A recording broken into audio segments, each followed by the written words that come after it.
Assalamualaikum warahmatullahi wabarakatuh. Halo guys, kembali lagi ya di channel gua si Bola Reader.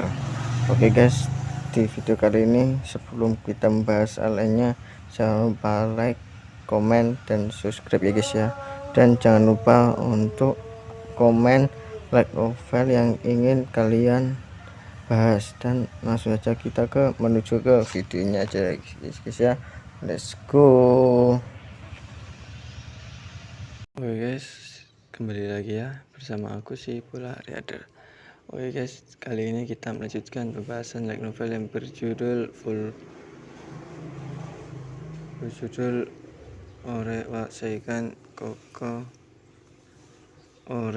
Seikan Koka no Akutoku Ryusu volume 1 part 4. Dan langsung saja kita menuju pembahasannya. Let's go. Dari video sebelumnya kita diperlihatkan bahwa Liam sedang merombak pasukan demi penggalangan dana buat rumah baru yang diinginkan, namun dibalik suksesnya ada Brian yang dukung di belakang. Oke, kita lanjut aja guys. Liam ngendus, kau bicara kayak keluarga, nggak alami kemunduran. Jika kau nggak punya saran lebih baik mending diam. Brian terpukul. Tentu Ai nggak punya saran, mau gimana pun dia itu kepala maid, nggak ada tempat buat bahas politik dan atau militer. Lihat Amagi, Liam kata, namun punya sedikit power gak baik. Aku nggak bisa jelasin situasi pasukan kita. Apa kau bisa kembalikan nomor kita pada akhirnya? Ini sebabnya Brian revisi pendapat tentang Liam sekali lagi. Apa dia mikirin lebih dari pikirku? Amagi ngangguk, kayaknya ngurangin pasukan gak rencana utamanya. Akhirnya kita bisa kumpulin pasukan setara dengan power bangsawan. Kita rombak dengan pendidikan dan pelatihan ulang buat ciptain pasukan elit, lalu tambah pasukan saat keuangan membaik. Dia nyaranin buat keluarin pasukan dari militer dan nempatin di tempat sipil buat naikin ekonomi planet ini. Liam setuju alasannya, aku nggak butuh pasukan untuk dipajang, yang kubutuhkan itu pasukan bisa bertarung. Terus merombak Amagi, suatu hari akan kuubah jadi armada sesuai dengan hitungan, bukan sesuai keinginanku. Ku tanya ke Brian, ada keluhan.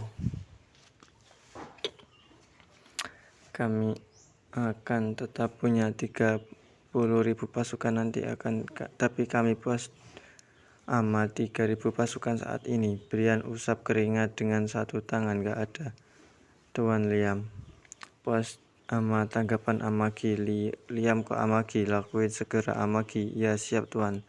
Ketegaran bahkan di seorang anak. Dia hampir ingatinku pada Master Alistair, pikir Brian. Dia menyadari pemikiran Liam dan Tuan yang dikagumi, namun ya itu satu masalah selesai. Amagi naik ya Tuan. Cenderung senang dipeluk bonekanya Amagi, bahkan di depan orang lain bukan layak dipuji bagi Brian.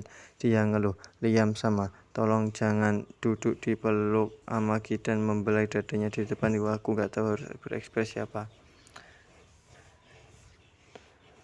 Segalanya lebih ngeri dari yang kuduga saat ku keluar dari kapsul pendidikan. Kelarin rehatku, lihat kondisi domainku. Ku gak bisa berkata lagi berkat ilmu terpasang di otakku. Saat ku lihat datanya, ku ngerti arti semuanya. Itu ku ingin atau gak, dan karena ku ngerti itu buat semua jadi lebih buruk. Eksploitasi subjekku, bahkan orang ini gak punya apa yang untuk ku eksploitasi. Dunia tempatku reinkarnasi itu dunia dengan ilmu ilmiah dan magic yang maju.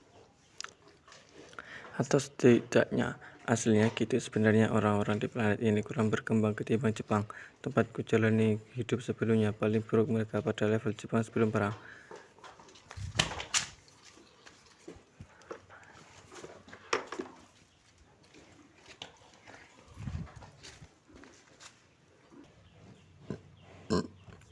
Ini peradaban intergalaksi, sebuah dunia di mana kapal perang antariksa nembakin balok saat perang. Namun kayaknya tempatku telah tertinggal oleh waktu. Gak ada energi buat tinggal di sini. Mereka gak berhasil bayar pajak, bahkan jika ku tindas mereka bakal tertindas dari sebelumnya. Ini kayak tanah yang dikeringkan oleh penguasa jahat. Bahkan aku belum lakuin apapun. Mereka mengapa peradaban ini tertinggal, ngeluhku. Amagi jelasin alasan langsung. Bangun budaya tanpa usaha akan mudah bagi bangsawan buat ninggalin mereka. Namun jika peradaban berkembang gede akan jadi susah dikelola. Apa itu sebabnya? Lalu kelola pakai AI. Kami lakuin sebanyak mungkin di bawah aturan, pakai minimum yang ditentukan. Bangsawan di dunia ini keluarin pajak dari rakyat mereka dan biarin mereka kembangkan budaya sendiri. Jika mereka biarin rakyat sendiri, populasi tinggi, jika butuh pekerjaan, mereka dengan gampang melemparkan ke kapsul pendidikan. Mereka orang-orang yang tertindas sehingga dikit akses pendidikan. Gak ada ruang buat ku lakuin. Banyak waktu ku jadi raja jahat berakhir duluan. Apakah ortuku maksa domain sampah padaku, mungkin panduan di buku. Pikir terlintasku, tapi Amagi jelasin padaku, Tuan, memang benar Husbandsville lagi buruk, tapi ku yakin bakal jadi lebih baik jika Anda manfaatin pajak dengan baik. Anda dapat hasil 10 atau 20 tahun lagi. Orang hidup lama di sini, mereka hampir capai umur 50. Mereka terlihat kayak 17 tahun di asalku. Masih ada perang yang nentuin umur seseorang. Ku ngerti masih ada 300 sampai 400 tahun. Bahkan ada yang 600 tahun. Dari sudut itu 20 tahun terlalu agak singkat. 20 tahun ya. Dalam 20 tahun Anda bisa manjuin peradaban di wilayahmu. Jika Amagi kata gitu, maka ku kira gitu. Aku akan kulihat gimana kondisinya. Lalu selama 20 tahun gak akan nyenengin eksploitasi orang-orangku saat ini. Karena aku masih muda, aku banyak waktu, jadi aku akan investasi di domainku saat ini dan lihat hasilnya nanti. Masukin semua dana kecuali dana dikit buat rawat planet ini akan ku ambil lagi nanti. Dan Amagi, ku ingin power. Sementara nunggu waktuku, ada banyak hal yang pengen ku dapatin. Power pasukan, gak power pribadi, maksudku sendiri. Powerku sendiri. Kau pengen latih dirimu. Ya benar, aku pengen kuat dari bela diri atau semacamnya. Kekerasan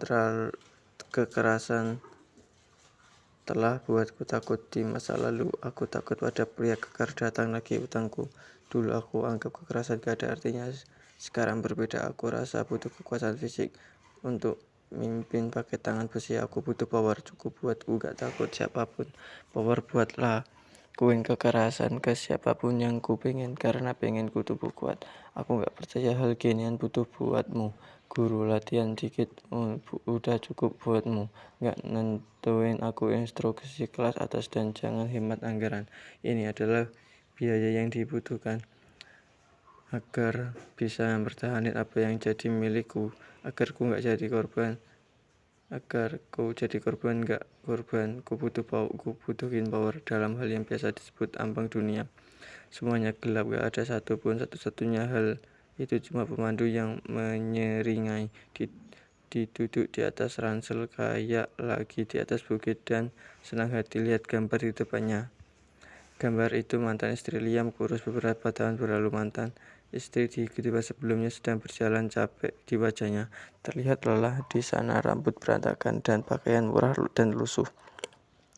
Dia hidup lewat tabungan, hampir gak cukupi dirinya dan putrinya. Pemandu sangat puas dengan banyak wanita berubah begitu di sekelilingnya ada gambar orang kesusahan. Secara pribadi malah bawa kemalangan. Emosi negatif dari mereka ngisinya. Dia rasain kekuatan ngalir di dirinya. Ups, gak dapetin semua rendanganku dari bonus kayakmu. Ku harus periksa Liam. Ku sangat sibuk. sibuk kayak yang dia katakan, nikmati hidup sesuka hati. Dia ngulurin tangan dan muncul gambar lagi. Dia itu liatin Liam umur 7 tahun ngomong sama boneka. Pemandu kekeh nggak bisa dipercaya wanita darah daging, namun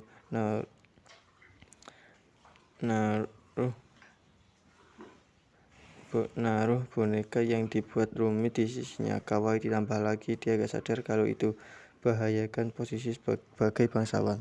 Sungguh situasi seru. Yang terbaik dari semua itu, Liam gak sadar sengsaranya. Kayaknya aku luangin waktu buat nikmati. Dalam gambar yang ditampilkan, Liam ngomong dengan kalau dia pengen kekuatan. Seseorang takut kekerasan di hidup lama, pengen kekuatan di hidup baru. Mereka pemandu gak merasa cukup. Dia milik kekuasaan buat pertahanin apa yang jadi miliknya khas, tapi itu bagus.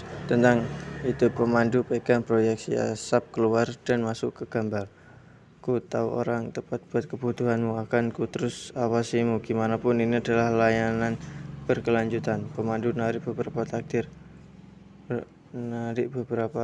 takdir. Nariknya sungguh untuk nemuin pria yang mau ajari Liam. Begitu dia lakukan itu, pria itu dijamin ngisi di sisinya. Liam telah minta guru yang terampil, namun pria itu tidak nikmati Liam. Agar ajal jemputmu, akan kujemput kau. Pemandu cuma senyum. Cuma terlihat wajah seorang datang di pelabuhan House Benfield. Dia pria tua dengan kimono dan hakama ungu, dengan rambut dan wajah acakan. Ada katana di pinggulnya.